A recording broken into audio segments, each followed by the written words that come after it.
Bonjour Jacques Laberge, ici pour son dernier blog sur la négociation. Bonjour Jacques Laberge, ici pour mon dernier blog sur la négociation.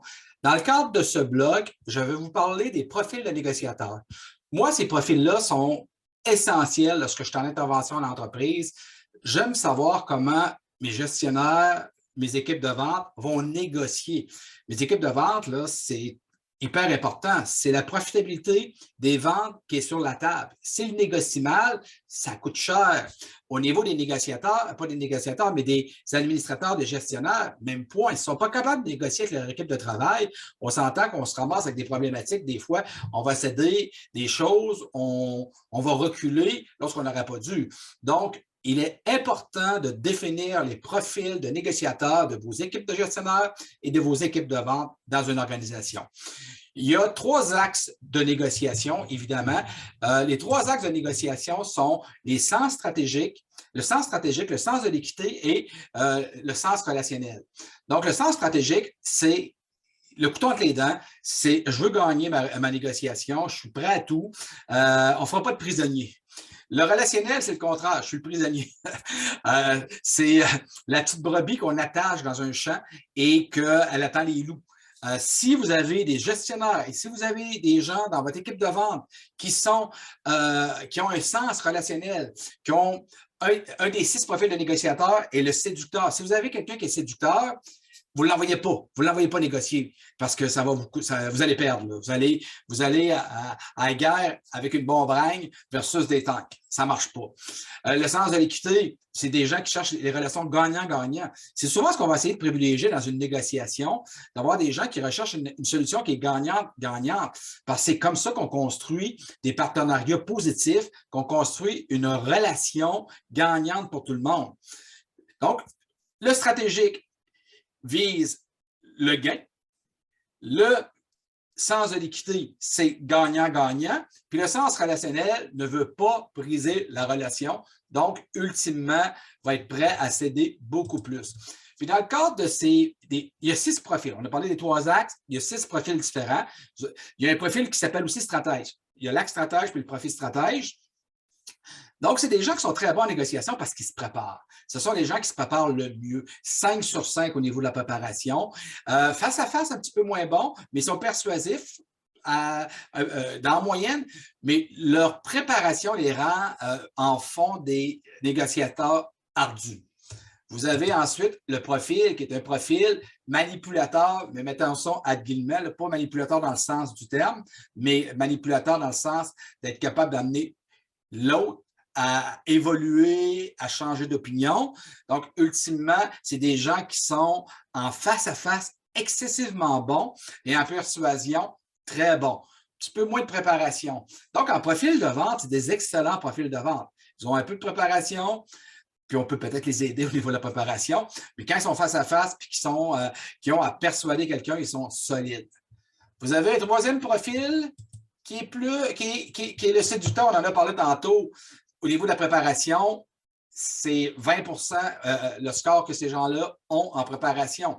En face-à-face et en persuasion, ils sont bons. Le terme le dit, ce sont des séducteurs. Par contre, si ça brasse et il faut aller un peu plus au fond, ils vont avoir de la misère. Donc, ce profil-là, si je l'ai en négociation, j'ai une problématique. Si je l'ai en quelqu'un qui est au niveau des relations publiques dans mon organisation, c'est parfait. C'est un profil numéro 1 pour ça. Les gens vont l'aimer, vont aimer cette personne. Vous avez ensuite ce qu'on appelle le diplomate. Le diplomate, c'est quelqu'un qui est bon en persuasion, quelqu'un qui est à l'écoute, en face-à-face, puis qui se prépare. Le diplomate, par contre, c'est pas quelqu'un qui aime challenger, le nom le dit, c'est pas quelqu'un qui va challenger un client, c'est pas quelqu'un qui aime faire de vagues. Donc, si vous avez des fois des clients ou une clientèle difficile, clientèle exigeante ou des employés exigeants, il va falloir supporter votre diplomate parce que le stress va augmenter et ça ne sera pas très, très, très, très bon pour lui. Ensuite, vous avez le médiateur. Le médiateur, c'est un profil beaucoup plus low profile. Au niveau de la préparation, c'est définitivement le mieux préparé avec le stratège. Par contre, en persuasion, il n'est pas bon. Ce n'est pas sa job de persuader le médiateur. Le médiateur, c'est de trouver des alternatives qui vont plaire, qui vont répondre aux deux. Donc, c'est un technicien de la négociation plus que quelqu'un qu'on va mettre au front de la négociation. Fait que si vous avez une équipe et que vous mettez un négociateur pour préparer l'argumentaire, les concessions contreparties, et que vous avez, exemple, un manipulateur pour aller négocier, là, vous êtes assez solide dans votre négociation.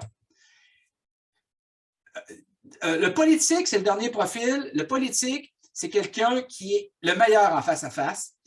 C'est quelqu'un qui se prépare bien, mais c'est quelqu'un qui, au niveau de la persuasion, est un peu moins fort. C'est quelqu'un qui inspire confiance, orienté, mais qui a de la misère à gérer le rapport de force, qui a de la misère à challenger, de se faire challenger les idées. Donc, encore là, c'est quelqu'un qui est qui est bon en relation, mais ce n'est pas quelqu'un qui est capable de persuader l'autre. Ce qui veut dire que si j'ai un profil de vente, est-ce que lui ferait un bon représentant des ventes? Ben, il faudrait que je structure tout ce qui est son argumentaire de vente, parce qu'en face à face, ce qui est bon. Si je l'ai fourni, je le forme, ça peut devenir un excellent représentant, un excellent gestionnaire qui a à communiquer avec une équipe de travail. Fait, grosso modo, on vient de faire les 6. Ce qui est à retenir, c'est que quel que soit le profil que vous avez comme profil de négociateur, vous devez toujours avoir à vous ajuster. Je le dis toujours dans mes formations en communication. C'est à nous de nous ajuster à l'autre pour aller chercher le plus d'avantages, parce qu'on convainc beaucoup plus quelqu'un en utilisant son argumentaire que le nôtre. Il faut donc poser des questions, il faut être à l'écoute. Et grâce à ça, ça nous permet de faire évoluer la pensée de l'autre. Donc, je reviens ici à mes profils de négociateur. Un stratège devra être stratège quand il négocie avec un stratège. Donc, un manipulateur et un politique qui négocie avec stratège devra devenir stratège. Le séducteur devra s'ajuster lui aussi. Donc, grosso modo, on ne fera pas tout le tour. On peut voir ça parce qu'il y a plusieurs façons de s'ajuster. Je vous invite donc, si vous êtes intéressé par cette formation, de savoir quel est le profil de vos équipes de gestionnaires, quel est le profil de vos équipes de vente, et de voir comment on peut les amener à un niveau supérieur je ne veux pas les transformer en bêtes de négociation, mais je veux les transformer en gens qui vont être capables de négocier, de s'affirmer, de faire preuve d'assertivité lorsqu'ils seront en négociation. Donc, je vous invite à visiter mon site Internet, d'aller voir la formation qui porte, vous avez l'adresse ici sur l'écran, qui va porter sur profil de négociation, soit en vente ou en gestion. Jacques Laberge, merci d'avoir écouté ce blog et comme je vous l'ai dit précédemment, je vous invite à vous intéresser au profil de négociation parce que ça peut changer la façon que vous faites votre job, ça peut optimiser l'impact que vous allez avoir auprès de vos équipes, auprès de vos clients. Merci.